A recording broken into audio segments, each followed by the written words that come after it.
नमस्कार फ्रेंड। कल हमने प्रकाश का परावर्तन और अपवर्तन में परावर्तन कंप्लीट कर लिया था। आज प्रकाश का अपवर्तन पढ़ेंगे। तो प्रकाश का अपवर्तन क्या होता है कि प्रकाश का एक माध्यम से दूसरे माध्यम में जाने पर अपने पथ से विचलित हो जाना क्या कहलाता है? प्रकाश का अपवर्तन।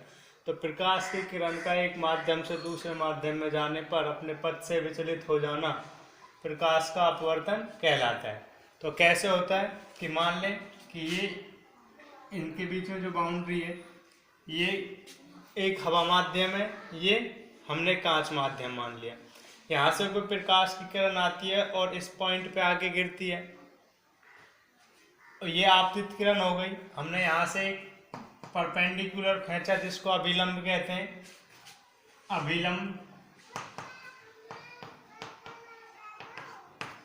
अब जब ये हवा माध्यम से कांच माध्यम में जा रही है तो इसको ऐसे जाना चाहिए था, लेकिन अपवर्तन के कारण ये क्या है, अभिलंब की ओर मुड़ जाती है।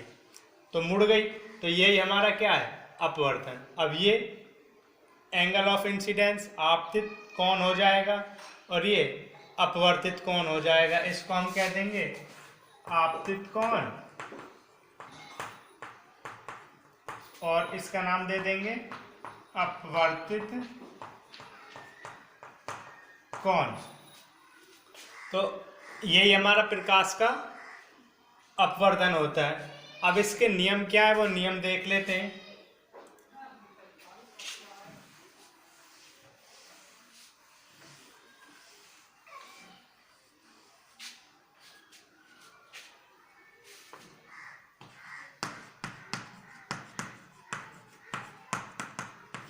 प्रकाश के अपवर्तन के नियम। तो प्रकाश के अपवर्तन के नियम क्या है, अभी हमने पढ़ाई हुआ है परावर्तन में कि आपतित कोण, अभिलंब और अपवर्तित कोण, आपतित किरण, अभिलंब और अपवर्तित किरण सदैव एक ही तल में होते हैं। तो आपतित किरण,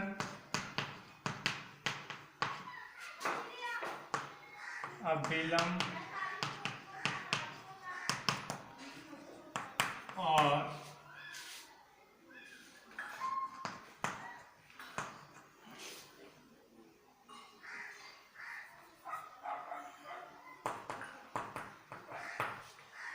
आपतित किरण, अभिलंब और अपवर्तित किरण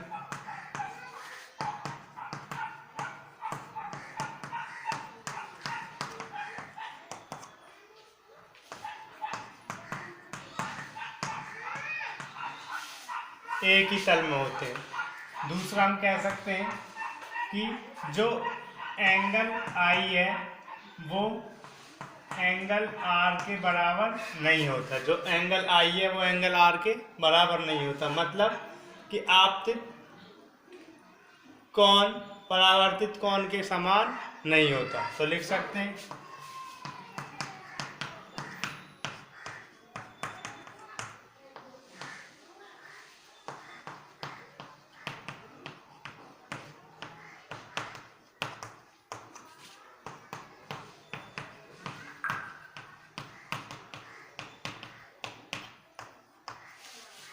समान नहीं होता।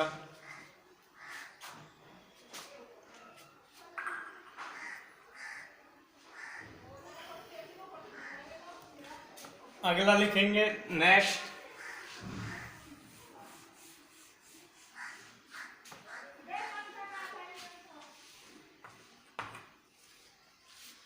नेक्स्ट क्या लिख सकते हैं कि जो हमारा एंगल आई है, साइन आई बटे जो साइन आर है, ये एक स्थिरांक होता है। क्या होता है? एक स्थिरांक।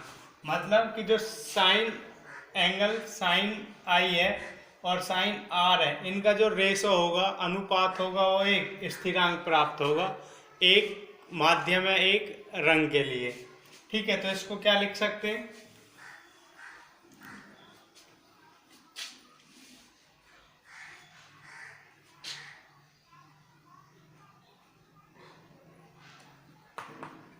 किसी माध्यम या रंग के लिए युग्म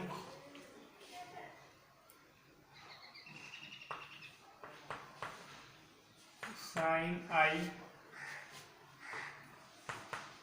और साइन आर का अनुपात स्थिरांक होता है। तो किसी माध्यम या रंग के लिए युग्म साइन आई और साइन आर का जो अनुपात है वो स्थिरांक होता है। ये हो जाएगा हमारा साइन आई बटे साइन आर, और ये एक स्थिरांक हमको प्राप्त होगा। और इसे ही क्या कहते हैं? इसे स्नेल का नियम कहते हैं। यही हमारा क्या है? यही हमारा स्नेल का नियम भी है, इसी को स्नेल का नियम कहते हैं। तो ये प्रकाश के अपवर्तन के नियम हो गए। नेक्स्ट,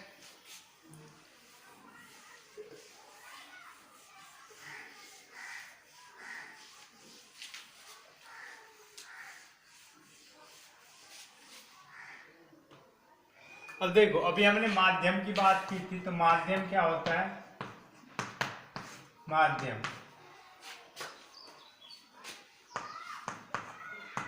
कोई पदार्थ जिससे प्रकाश गुजर सके, माध्यम कहलाता है। अब कोई पदार्थ जिससे प्रकाश गुजर सके उसको क्या कहते हैं? माध्यम। अब घनत्व के आधार पर जो माध्यम वो दो प्रकार के होते हैं। घनत्व के आधार पर माध्यम दो प्रकार के होते हैं। एक विरल माध्यम, दूसरा सघन माध्यम। एक विरल माध्यम होता है, दूसरा सघन माध्यम। अब विरल माध्यम वो होता है कि ऐसा माध्यम जिसके कण पास पास हो, विरल माध्यम कहलाता है। ऐसा माध्यम जिसके कण पास पास हों,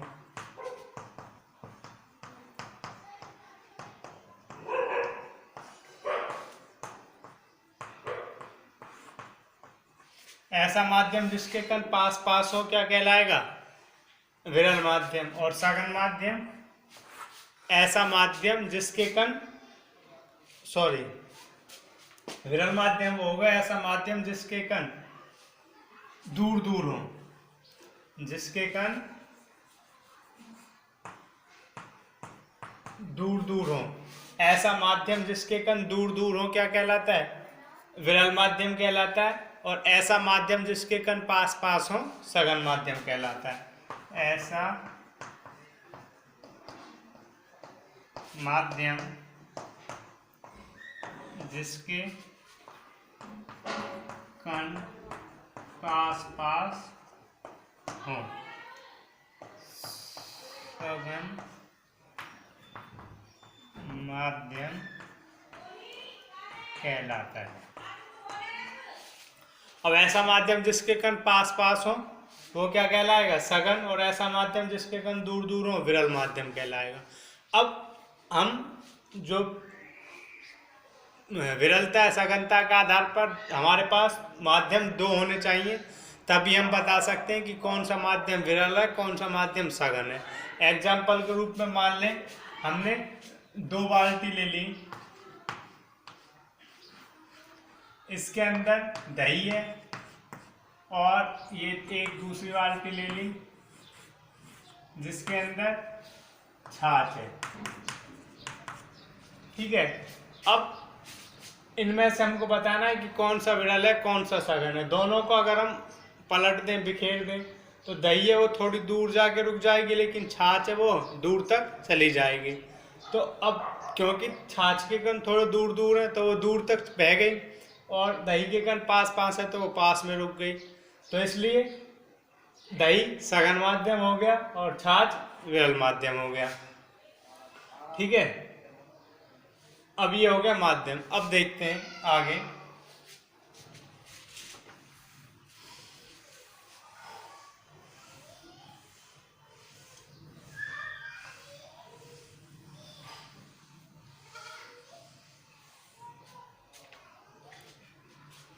देखो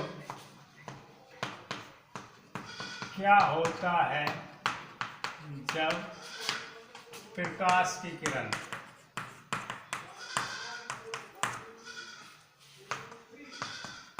विरल माध्यम से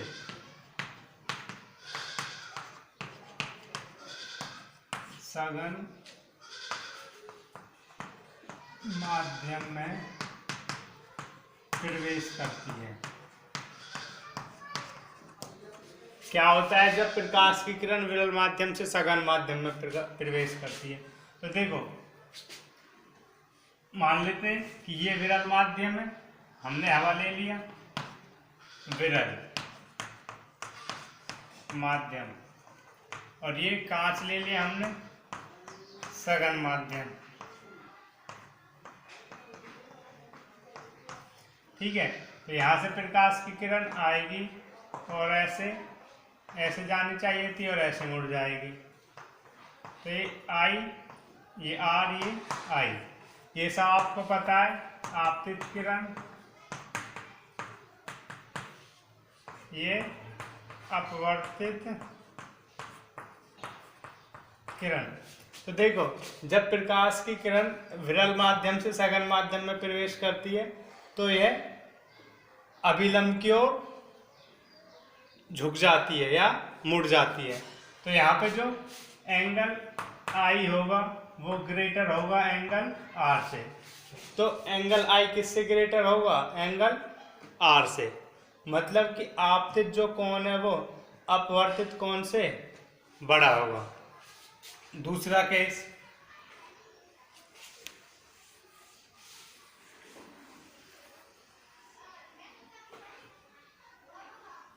क्या होता है जब प्रकाश की किरण, यहां पे लिख लें, सघन माध्यम से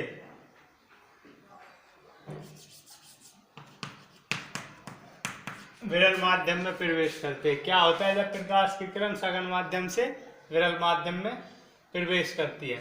तो जब प्रकाश की किरण सघन से विरल में प्रवेश करेगी तो क्या होगा, वही मान लेते हैं, ये विरल माध्यम, ये सघन। तो